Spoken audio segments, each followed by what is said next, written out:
on YouTube, but we miss seeing your faces, and hopefully in the next couple of weeks we'll be able to be back on track and to get you back started in the program. But we just wanted to let you guys know that we think about you all the time, and we hope you are staying well and happy.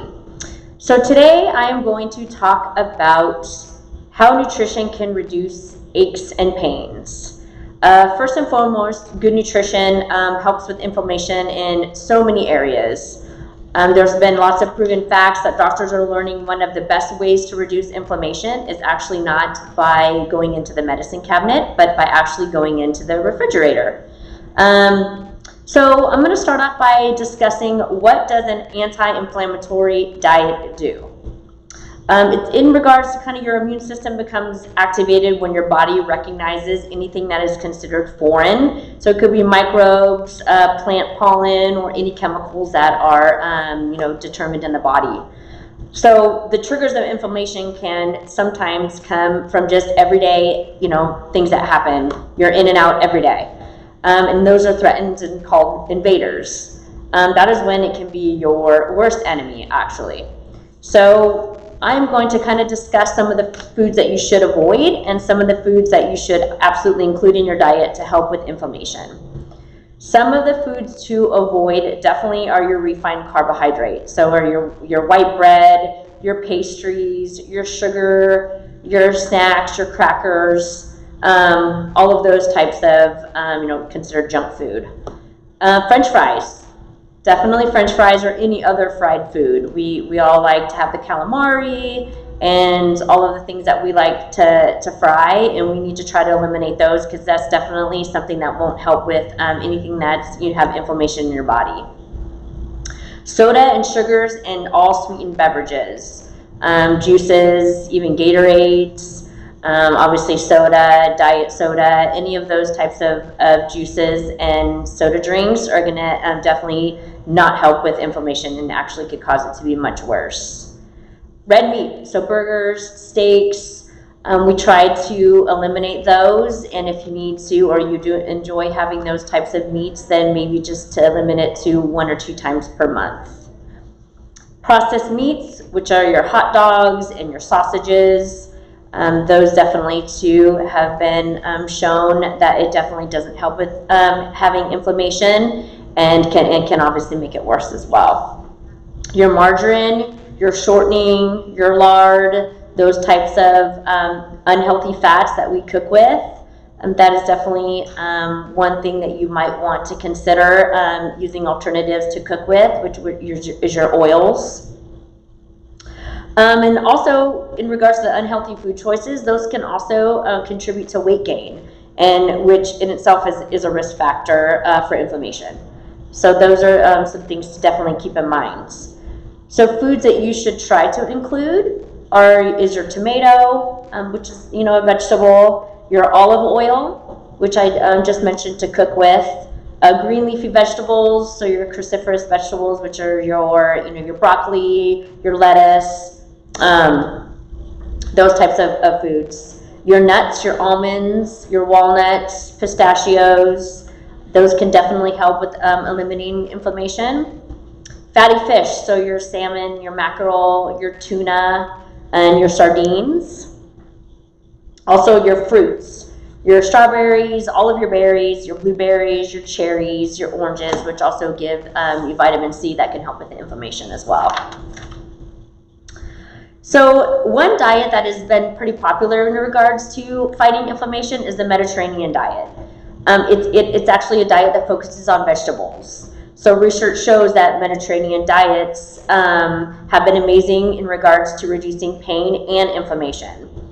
So your Mediterranean diet is kind of some of the foods that I already listed, which is your healthy fatty fish, your veggies, lots and lots of veggies. They're saying 8 to 9 servings per day of vegetables to help with the inflammation in regards to the Mediterranean diet.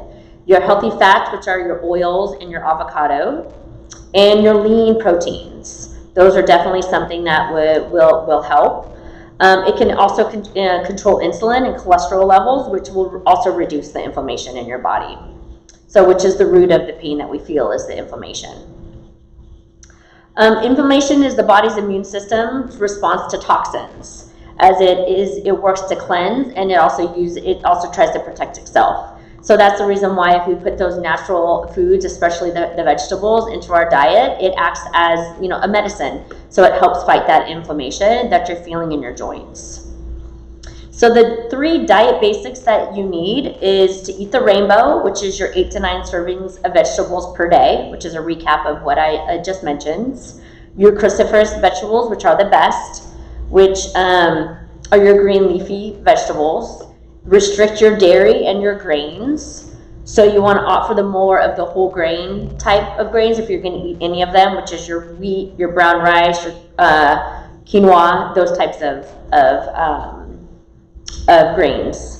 Also, you're to only eat red meat, and I need to correct myself. I actually did say it was 1 to 2 times a month. It's actually not. It's the red meat. They try in the Mediterranean diet. They try to say to limit it to actually 1 to 2 times per year. So to get your proteins from, your other sources of meat. So your turkey, your chicken, your beans, your legumes, your fish, those types of proteins instead of the red meat. They also say that coffee has also shown to help reduce inflammation. So if you're looking for a beverage of choice, they do say that the compounds in the coffee helps with inflammation. So that's a good choice, because I know there are a lot of coffee drinkers out there that, that is their go-to in the morning to kind of get up and get going for the day. And just so you know, that definitely can help fight inflammation. So keep doing that. Just be mindful of the ingredients that you do put in the coffee.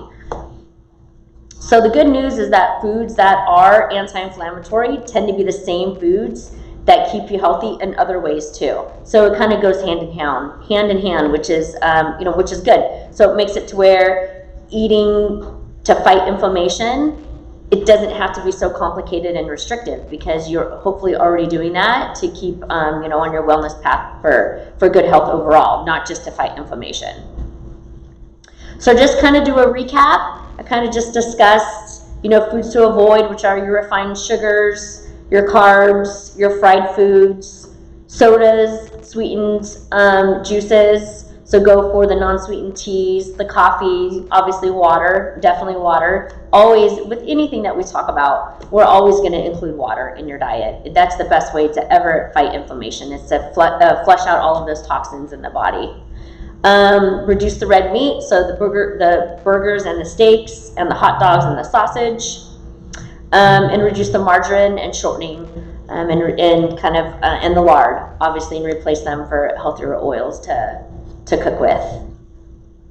So I kind of just did an overview of ways to help inflammation in the body, and instead of going into the medicine cabinet and kind of keep looking into the fridge, and be mindful and be creative in regards to your diet, which will also help with many other areas that we're all struggling in, especially right now, not being able to get back into our regular routines. To definitely keep in mind that food is, your best source for any type of medication. And once again, I just want to say thank you for joining me. My name is Lori Mueller here at Foothill Ranch Pogue, and I hope you guys have a wonderful day. And Rebecca will be back here tomorrow to do her fitness, and I will be back on Wednesday to talk about fruit. Have a great day, guys. Talk to you soon.